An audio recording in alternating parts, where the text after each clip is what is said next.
morning, everybody. Mike McCoy here. How are you, every one of you? How are you? Finally got some pine up here. It ain't completely rotten. See how this works out.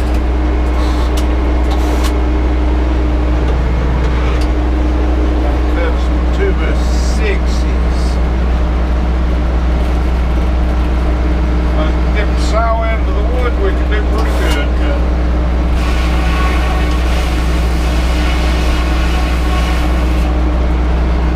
Mother hates it when I do that.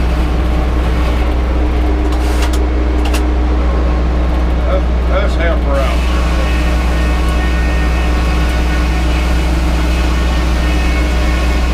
Man, Mother will like that a lot better.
mother and had to go to Asheville looking for a part for something. It was something to do with a spring. I can't remember exactly what it was, but I do know a spring was involved. And we was going up Shenandoah River Road. My phone broke. And guy on the other end, his last name was Reynolds.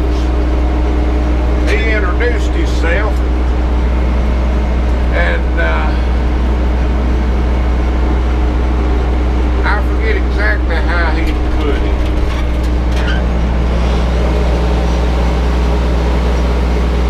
Hello, Buck.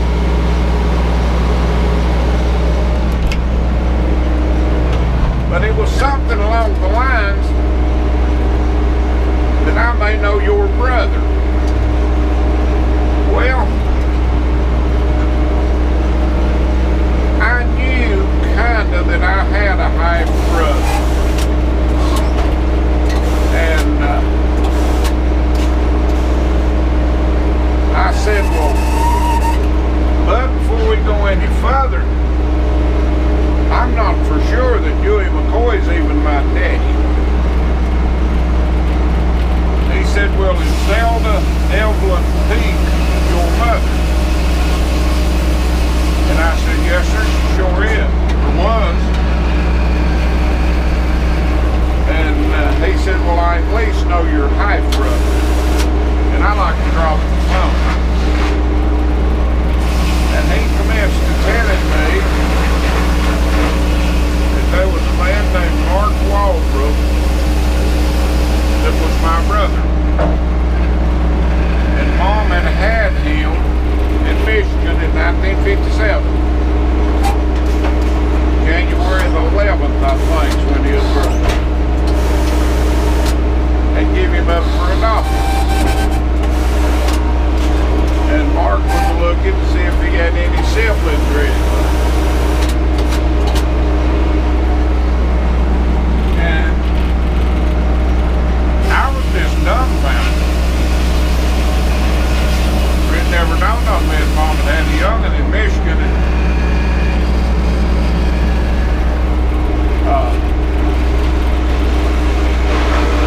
you know, that just blowed my mind. So we started communicating, me and Mark. And he come down here. And there was a connection there. They really was. There for me there was. But I can't say as we was ever close because we never, you know, I was in my 50s and he was in his late 40s. And, you know, we were grown men, was younger. And it didn't click for us. So he come down here in July, I guess it was. I ran to my place. And I also, when all this was going on, I found out about my half brother. And I'd actually heard of him. And he come down. We all got together, met one another. His name's Roger. And had us a big old time, you know. And I hit it off with Roger really good. I thought a lot of Roger. Roger's a good guy. He really was. And he had got in a motorcycle wreck in 2001, I think, and lost his left leg, busted his left side up real bad. And me and Roger got along good. Me and Roger probably got along as good or better than me and Mark did. For some reason, with Mark,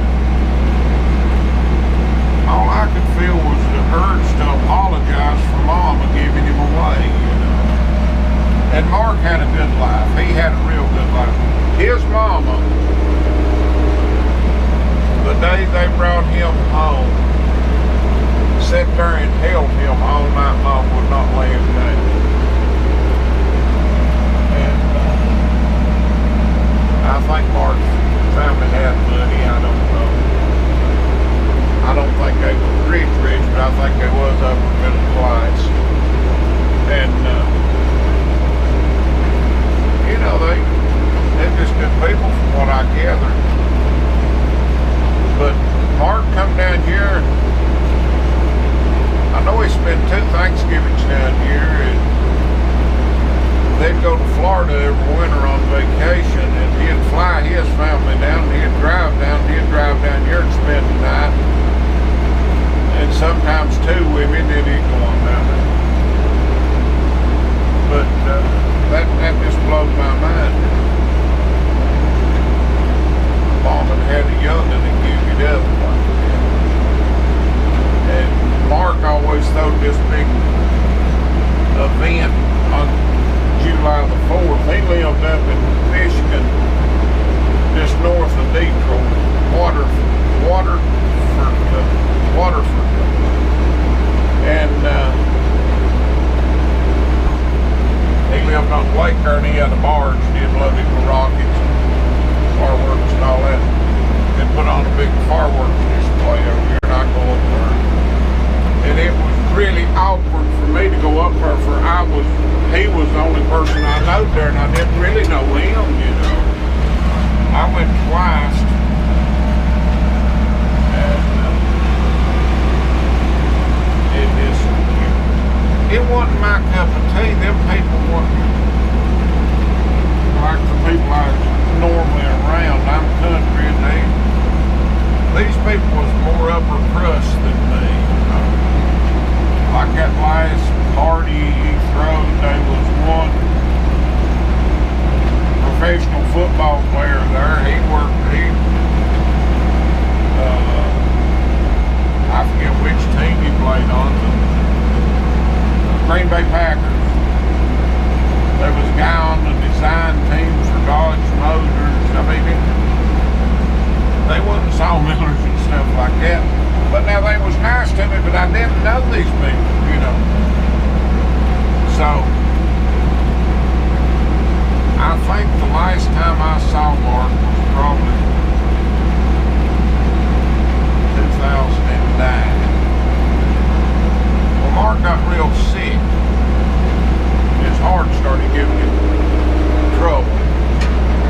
He went to the doctor, and come to find out, he had a disease called, and I'm not probably pronouncing this wrong, but amyloidosis or something. And it's a disease where your body makes a protein and it'll attack one of your organs, and it can attack any organ in your body. And his bone marrow was making a protein that attacked his heart. And Mark passed away in 2011. Am I glad I got to meet him? Yeah. But, you know, it made me think a whole lot less of my mother, and I didn't think a whole lot of her to begin with, and I hate that. You know, I know Mom was crazy and stuff, but I didn't know she would give her young ones away, things like that. And when Mom come back home in 1960, she had my sister.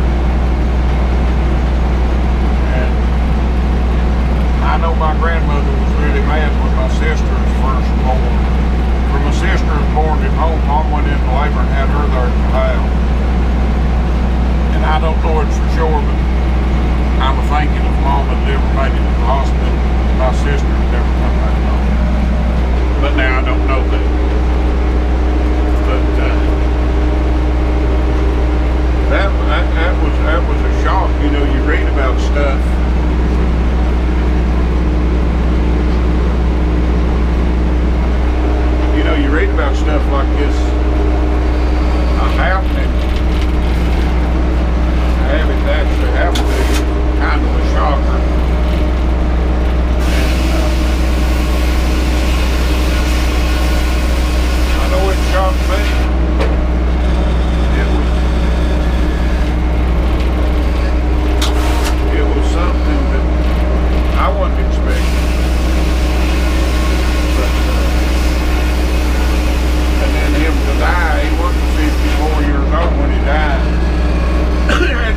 Roger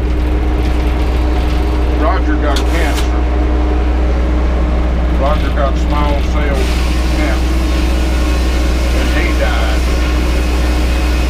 And Mary Ruth got on the motorcycle. I told her, I said, I feel like I need to go see Roger, for I know I'll never get to see him again. And he lived just outside Dayton, Ohio. And we get on the motorcycle and go up there. And it was just a terrible trip from the time we left. Mary Ruth's oldest sister got sick, was put in the hospital.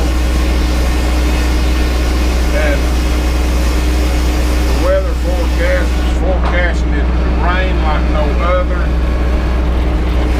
And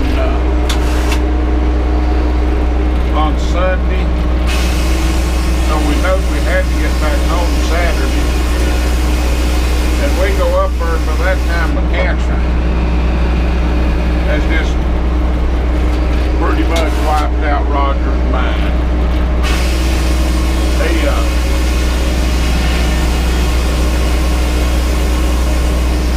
Let's throw the thin in this short world. That war. But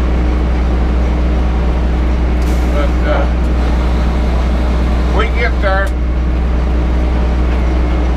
and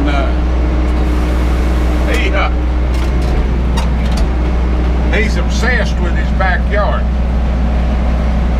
And he's wanting to go get gravel, go around his roses in his backyard. And his wife's just going crazy because I drove all the way up there and Roger's leaving to get gravel. And I told her, I said, this is the best thing that ever happened for me. I kind of like my last memory of Roger, you know, of being Roger. And that's just the way it was, his impulsive. So they went to get gravel, and then Mary Ruth hit it off. And we was beat to death. We had rode hard all the way up where I got something wrong with my eyes, couldn't hardly see. Come back down, and I-75 was closed. We had to go across this 2-lane road across the mountain just to drag it on that motorcycle. Mary Ruth wouldn't let me stop at a beer, get a cold beer at a bar. She didn't want to, for it looked like a cast of deliverance in every one of them. It was just awful. I mean, it was awful. We finally make it down to I-40 in Knoxville. And we went so far, we just had to stop and get off that motorcycle and stretch our legs. It wasn't, we just went as far as we could go. And we stopped, I thought it was an abandoned station, but it wasn't there. There just wasn't nobody there. Got off that motorcycle, and then she was mad. She was hurt. Her hind end was killing her. She wanted to get home to check on her sister, and she was in a bad mood. I mean, as bad a mood as I've ever seen that little woman. She made about 2 circles around that motorcycle. She looked me dead in the eye and she said, I'll be glad to know your people's dead. I don't believe I've ever heard this about that. We finally got where we could get back on that thing. And went to come back up, and we dropped off at Newport and got us something to eat.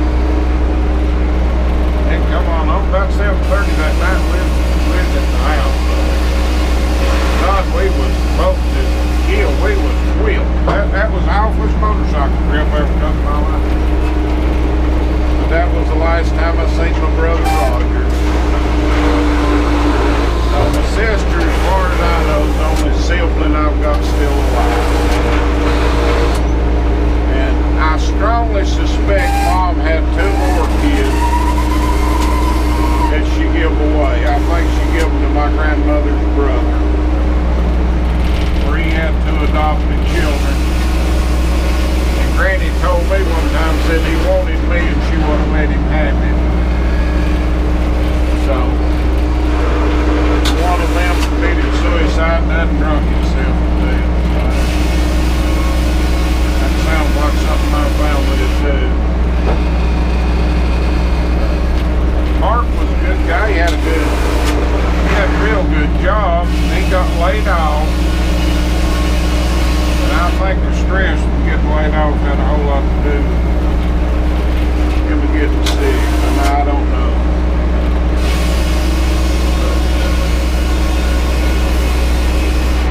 I hated to see him die, and I hope we could get even a better relationship than what we have. You know, it is what it is.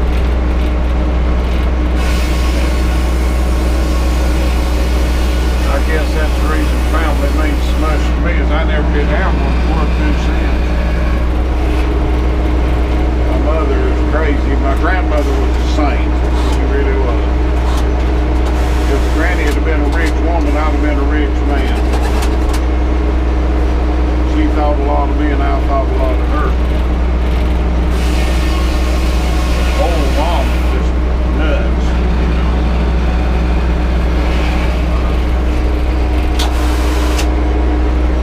I always thought she had a fetish for village idiots.